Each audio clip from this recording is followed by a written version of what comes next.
Hey, high school sports fans, welcome to 806 High School Sports Connection, and we're right back at you with Week 4 highlights and actions and top 10 teams and elite kids of Week 4. You know, last week was a real great week of high school football. Yes, Lubbock, Texas has been real rainy. The area of South Plains Pier has been real rainy, so we give a shout out to all the kids and parents for their support and fans for coming out and watching these kids do their thing. Jason, Week 4 was real interesting, man. What do you think about Week 4? Week 4 is a great week. This was teams have 1 week left to get all the kinks and everything worked out before district play starts, as me and Vic call it, season part 2. Now it counts. You know, these games are a lot of great games, a lot of statement games this week, but in the whole atmosphere of it all, it really don't count until Week 6. When district starts. So, man, it was a lot of good games this week. It was hard to narrow it down to 5, but me and Victor Hatchett, we narrowed it down to 5. So let's go over our first game of Week 4. The best game of Week 4. Crosbyton and Bovina. What a great game. Let's talk about, first of all, the field conditions were not in the best, not in the best of shape for these kids to play football. Man, I'm happy that Crosbyton and Bovina didn't get any injuries due to the field. The field was kind of bad out there. That's due to all the rain. It was probably good before the rain, but this rained 2 weeks in a row. Maybe Crosbyton took a lot of inches, and the field showed that. So, what do you think about the game, Vic? Besides, Bovina played good ball. Crosbyton won the game. Childers, of course, 18 carries, 225 yards, and 4 touchdowns again.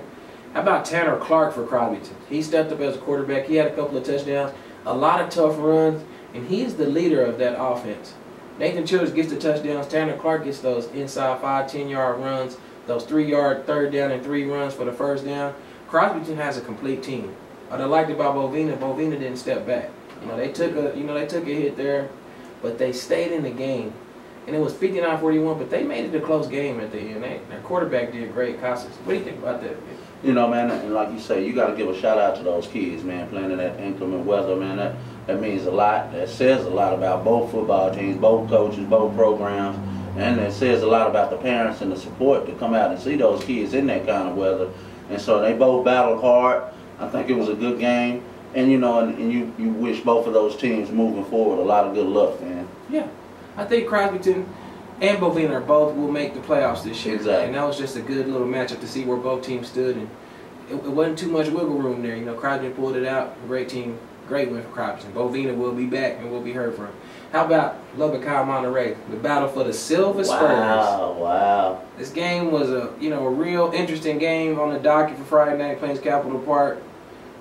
Coach Strunk, Coach Hutchinson, this Plainsmen, Westerners, 54-17 Monterey. That's woo. Oh, that was tough. How about Lubbock High, man? What do you think about that game? Hey, man, that was a good game too. Also, you got to give a shout out to both of those teams. And that game has a lot of tradition to it. Fighting for those Spurs. And the thing about it, Lubbock High had a 10-0 lead. Came out looking pretty strong. Looked like they were going to do their thing, but Monterey took over, and Coach Hutchinson did a real great job of getting those guys prepared to move their team forward and get the win. You know what I noticed as far as Monterey goes? Coach Hutchinson is a real deal. Oh, man. He won back-to-back championships at Stanford.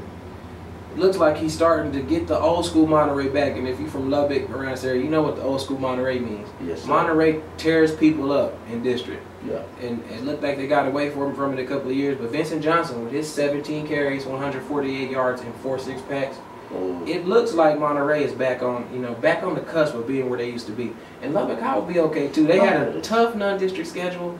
I still see them making the playoffs, and Coach Strunk is a darn good coach, so I just feel like he's just implementing this plan, and Lubbock High's not going to quit. No. They may lose, but they're not going to quit. And what about the game they got coming up? We'll talk about that later on. How about Farwell and New Deal? New Deal had just lost to Slayton last week. Farwell beat Hale Center 23-7 last week. I honestly thought me and Vic, folks, we were wrong. I had a kid inbox me and say, hey, y'all were wrong. Farwell won. We owned up to our mistake. Yes, we were wrong. We do, yes. Great win for Farwell. Kurt Langford had 100 yards receiving. What was the Adrian Allman had 208 yards rushing and 2 touchdowns for Farwell. And also, let's throw this out there. New Deal's quarterback, Baylor Bean, was out with a concussion. He didn't even play this game. Yeah. What do you think about that game? Good game once again. You know, both teams competing hard in the inclement weather. You know, New Deal, it's been a long time. You know, you've heard New Deal lose 2 in a row. Because New Deal is usually really tough. But Farwell came out and played a great football game. And you give a shout out to them and their fans and parents out there. And hopefully they can move forward and make a good playoff run also. Oh, yeah. And Farwell and New Deal both be in the playoffs again. It was just a good, you know, cross-district matchup to see where the team stood. Great matchups in that aspect. Let's talk about our fourth game, Estacado, Shallow Water. Thursday night, they opened it up, Plains Capital Park, 21-14 Shallow Water. Christopher Contreras, the quarterback, asked me, why doesn't Shallow Water get a lot of respect? You guys are getting respect this year. You ranked in the state, you know, number 6. You guys are good. Yeah. Young, but good. Had one starter back. But Cooper, Ogle, Contreras, looks like they're starting to, you know, pick it up and right where Shallow Water left off. With that being said, Estacado had a lot of missed opportunities. Yes, they did. What do you think, man? Yes, they did. You know, Estacado turned the ball over 3 times early. And anytime you turn the football over, it's pretty much almost impossible to win the game. And and also on defense, Estacado has to tighten their defense up, man. It's been a long time since Estacado. It's been since 2011 since Estacado had a shutout. Wow. 2011. Estacado got to get some things done on defense, change some things up. You know, the old adage is, you know, insanity is doing the same thing over and over and getting the same results. At some point, man, as a coaching staff, you have to look within yourself and then within your staff and say, hey, I got to make some changes. I got to do something different. You know, and bring in some kids that you know that will contribute to your program, because all those kids are not standing on the sideline for nothing. There's somebody you can use. Everybody, you're a team, and that's what team is. Everybody contributes. So that's kind of got to look within themselves and their coaching staff and those kids and try to do some things, because I think they have a great opportunity this year to really go deep and make a good move in their district, maybe even win district, but they got to tighten up some things. Yes, they do. That's what the first season is for us, first 5 games, and hopefully Estacado gets it right, because I feel like they have a team that is capable of going 3 or 4 rounds deep and might be shocking the nation. And that was a good segue to shocking the nation. How about Lubbock Cooper going to Stephenville? Wow. Beating the #1 team in 4A 50-39. All the pundits and the critics, except us, which we're not throwing our hands on our back. I just had a feeling Cooper was going to win that game. What about Colton Ayers? Wow. I felt like he was playing against Stephenville and Coach Kingsbury, who was on the Stephenville sideline. Oh. A guy from your own backyard comes out here and has 257 yards passing, 159 yards rushing, and 7 touchdowns. Wow. 7 touchdowns. Wow. How about that? Big plays in that game, because I didn't get to see most of the game. I saw the second half because I was covering that's called Shallow Water game, and I know Vic watched the whole game at home. How about when it was 36-28. Cooper had a 3rd down and 3. I was like, man, if they don't get this 3rd down, this game might be over. How about Ayers busting up the line for a 41-yard touchdown? And they got the 2-point conversion with a 2-point, you know, pass to Evan McHugh to tie the game. Wow. That's when I said, hey, they might actually win this thing. Last 4 drives for Stephenville. In an offensive game, obviously 8-9 points scored. Stephenville had 3 and outs and an interception on the last drive to seal the deal for Cooper. The Mad Hatter, Coach Catwinkle, is playing ball out there, Cooper. What a game. That might be a program-changing win. That was a big win for all of West Texas. So for the people that was mad that we covered this game a lot, hey, everybody covered this game a lot. Yes, they did. This game was in 50 million plus homes. That's a big win for Lubbock, Texas. We know now. They're not saying Lubbock no more. They're saying Lubbock after a win like that. What do you think about that game, man? Hey, man, all I can do is smile and say, go Cooper Pirates. What a win by that program. Man, Coach Catwinkle is doing a great job out there, man, and that moves that program to another level. I mean, that's a wonderful thing to see that they went on national TV and to get that support and to get an opportunity like that to be on ESPN too. That is a wonderful thing for those Cooper Pirates out there. And I just want to say good luck to them for the rest of the season, and hopefully they can make a deep run and do some things to even elevate their program even more. And one thing we noticed, me and Vic talked about earlier, one game doesn't change anything. They won a big game against the number 1 team in 4A, but now you have Monahans coming in. We'll talk about that later. And you still have District 4 5A with top 10 ranked team in the state of 5A, Abilene Cooper, in your district. So when we come back off a break, we'll get down to our top 10 games of week 5, block 1 through 5. Jason Pearson, Victor Hatchett. We'll be back right after this.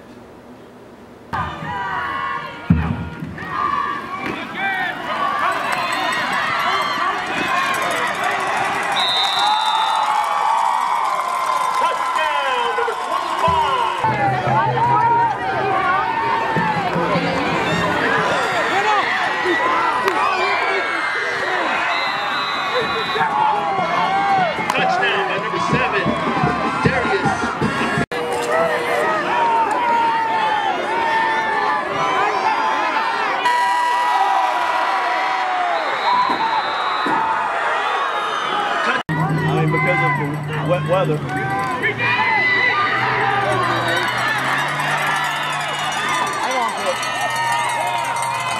All right, we're back. 806 Hssc TV. Jason Pearson, Victor Hatchett.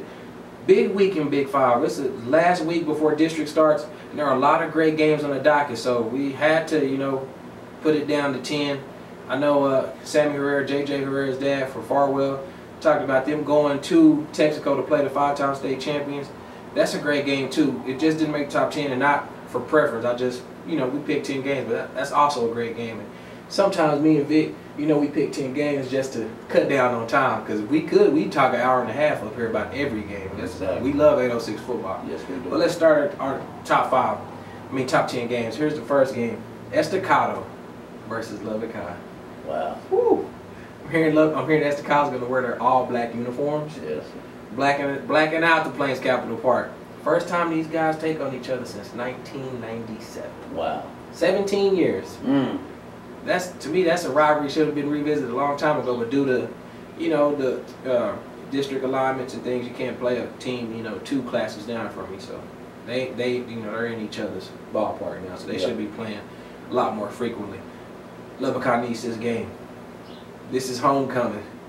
It's a big game for the Westerners. They need this game, but Estacado needs this game too. That can be argued. They need this game. They lost 2 games in a row. Both these teams need to get on the right track before district starts. What do you think about this, Vic? This is your expertise right here. Hey man, what a great matchup, man. You know, you can't beat this matchup. It's good for the city also. You got Lubbock High coming in. You know, they've been working hard and they've struggled to get a win. But I believe Coach Strong could get those guys in the right direction. And Estacado, you know, Estacado was preseason, man, was really looking strong and looking like they would make a real powerful move. And I believe they still will, but they're going to have to get themselves together, because Lubbock High is going to come ready to play. Oh, yeah. You know, and in their mind, they're saying, hey, we scheduled for homecoming for a reason, and we want to knock y'all off. So I think Estacado better come with their helmet strapped on right, with a good game plan and a good mind state to knock off Lubbock High, because it's going to be a rumble. It's going to be a rumble Friday night. That's going to be a great game, and we'll have Jeffrey Romans out there covering that game for 806 Hssc TV. Can't wait. Number 2, Denver City Mustangs, undefeated, 4-0 against Levelland, 1-3. Levelland got their first win, opened up their new stadium with the win over Brownfield, 48-26. Trenton Jones had over 100 yards receiving, 2 touchdowns. Nick Gerber had 310 yards passing and 46 yards rushing and a few scores. So Levelland's trying to right their ship. Yeah. In comes Denver City. Wow. Cole McElroy, 14 carries, 244 yards, and 3 touchdowns last week. So, what do you think about this game right here? Denver City going to Levelland. Used to be a district matchup. Now this is just a good old out of district game to get ready for district. Hey man, strap yourself down for this one. It's going to be a good game. It's going to be something interesting to see. Denver City is really playing some good football this year. And it's good to see Levelland turning the corner and playing some good football this year. You know, it's going to be a matchup that I think a lot of fans and parents need to get out and support that and go see that game. It's going to be with fireworks, I believe so. Yes, sir. Game 3, Shallow Water Mustangs at home against the Ida Lou Wildcats. Wow.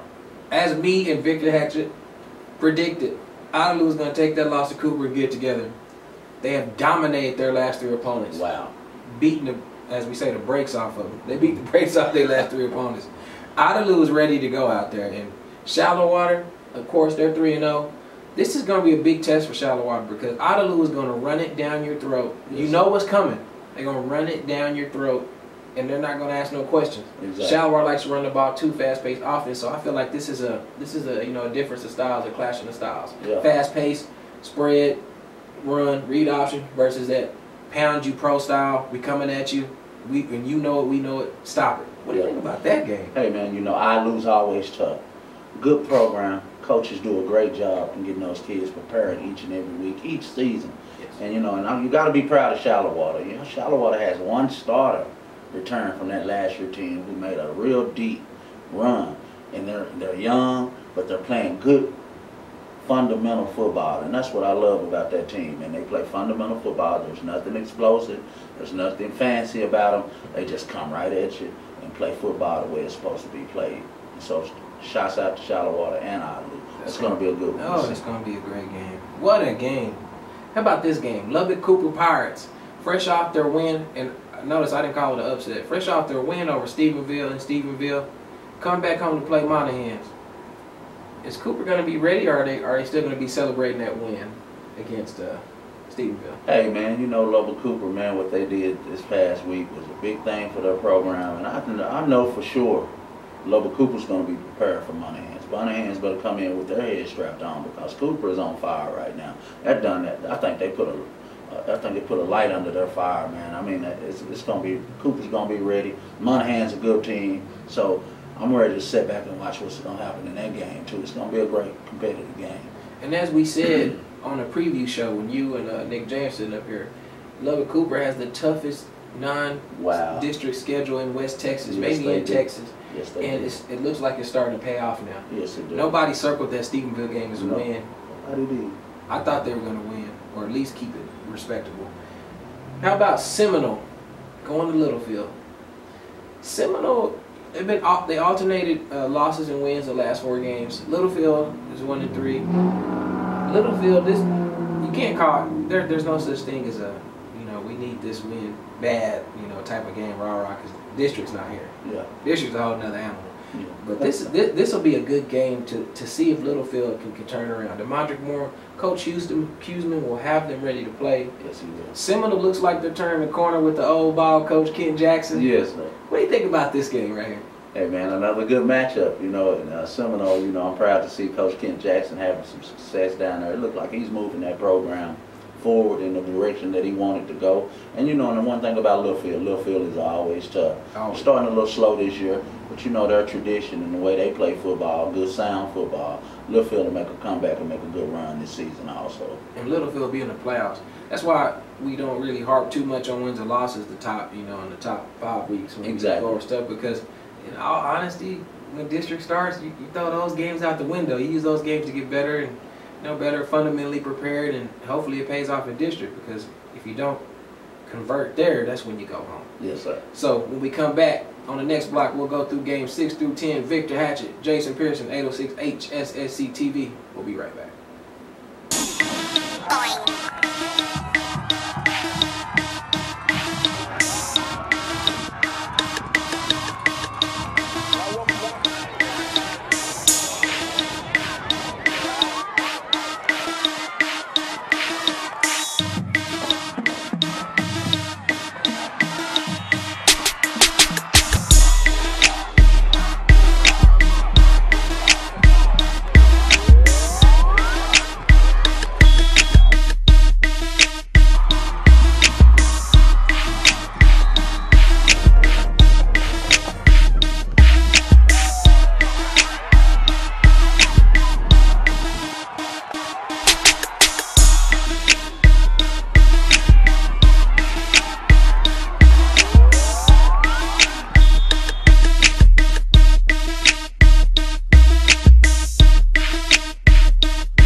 All right, we're back on 806 Hssc TV. Jason Pearson, Victor Hatchett, breaking down the top 10 games in 806 gridiron football. The best football there is, I think, all around.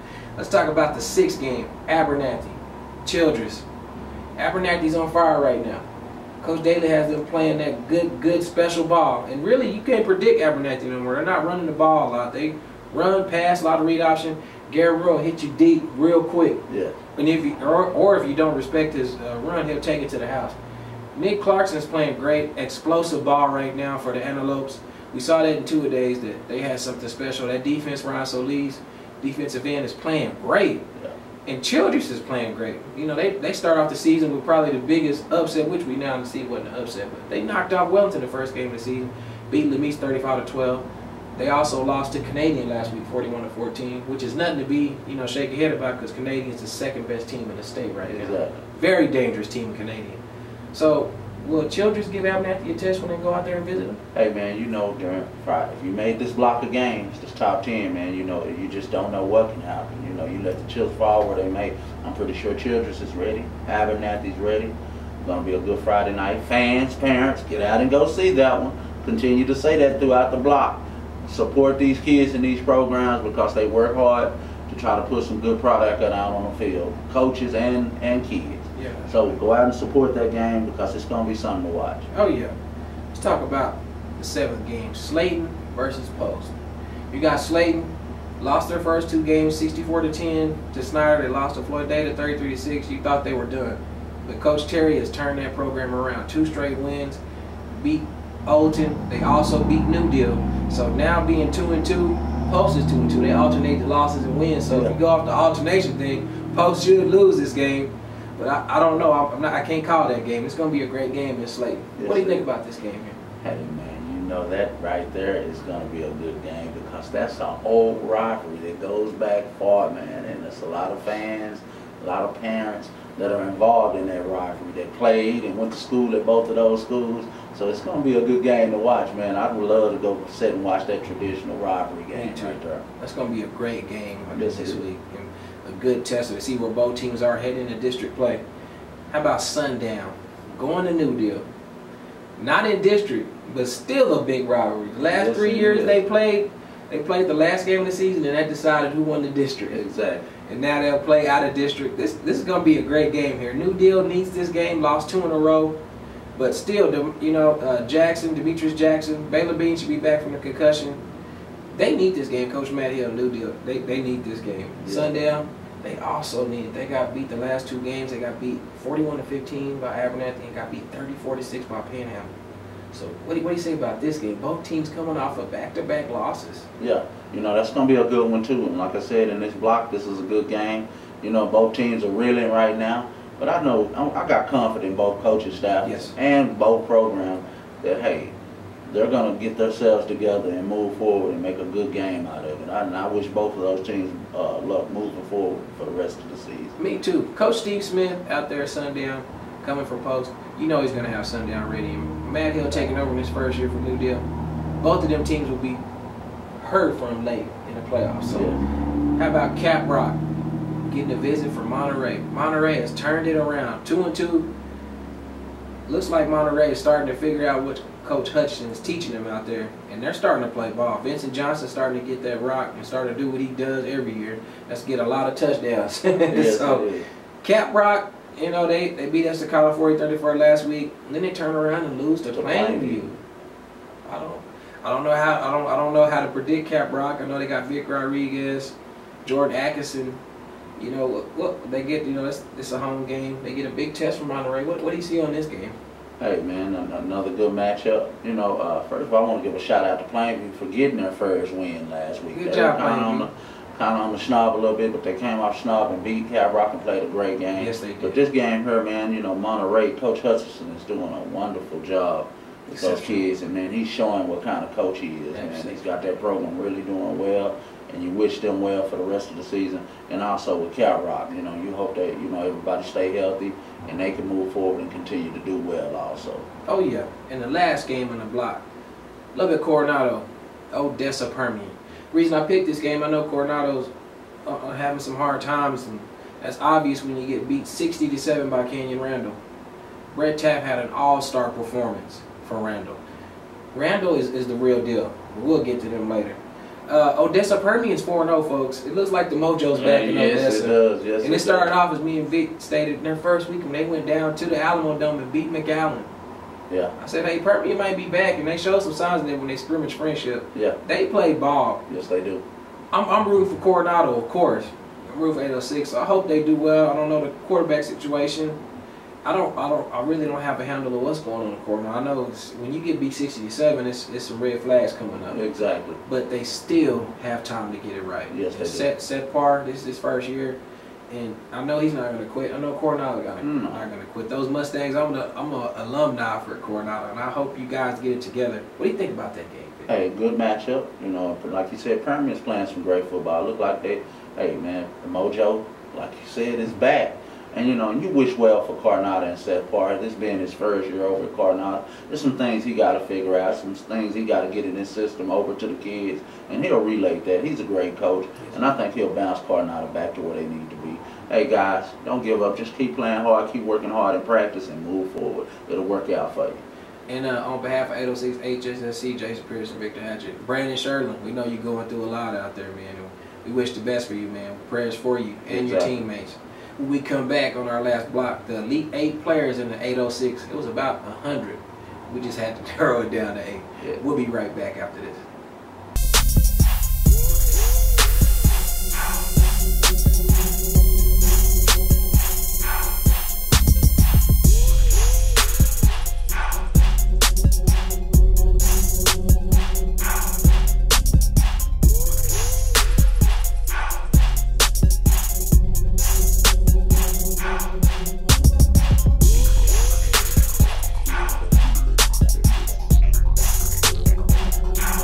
Hey high school football fans out there, welcome back to 806 High School Sports Connection. I'm Victor Hatchett, this is Jason Pearson, and we're about to go over the Elite 8 players of the South Plains for 806 High School Sports Connection. And the first kid we're going to go with is Brett Taft for the Randall Raiders.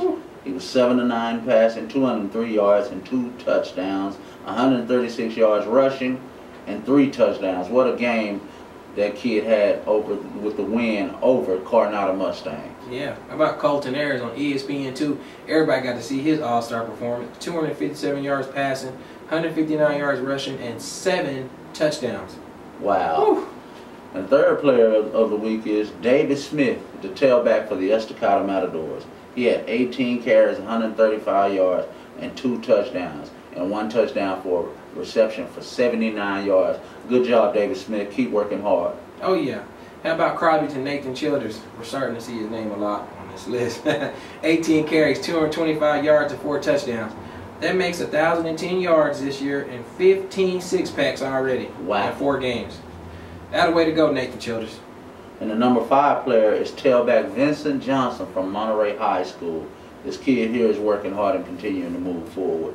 17 carries, 148 yards, and 4 six-packs against the Low-High Westerns to take the Spurs back to Monterey. Yeah. What a game. Good game. How about Denver City's Cole McElroy, his second time making it this year? 14 carries, 244 yards, and 3 touchdowns. Let me say it again. 14 carries, 244 yards? Gosh. Wow, that's a good game. He played good. Yes, he did. Okay. Our 7th kid is Brant Schilling of Ilo Wildcats. He had 189 yards rushing and 4 six-packs. Good game, guy. Keep working hard, and Ilo keep moving forward. How about the Mr. Do-It-All guy for Seagraves? Which I shouldn't have said that because they have a lot of players, but he did it all today, or Friday. 12 carries, 206 yards, and 6 touchdowns. Wow. He had 4 rushing, 1 receiving, and he took the opening kickoff back for a touchdown in their 50-7 win over Lamesa. Good job, Corey. And we also have an honorable mention this week, man. A kid that we thought we had to add as an honorable mention kid. Garrett Raw for the Abernathy Antelopes. Oh, yeah. He had 182 yards rushing, 161 yards passing, and 3 total TDs. Wow. Hey, what a game, man. Good luck to Abernathy for the rest of the season. Yes. And, you know, the thing about it, next week, we're going to come in with a good preview show for you guys. We're going to preview all the district races and district getting started. So we thank you for watching, and we appreciate the love and support you give 806 High School Sports Connection. Have a good week.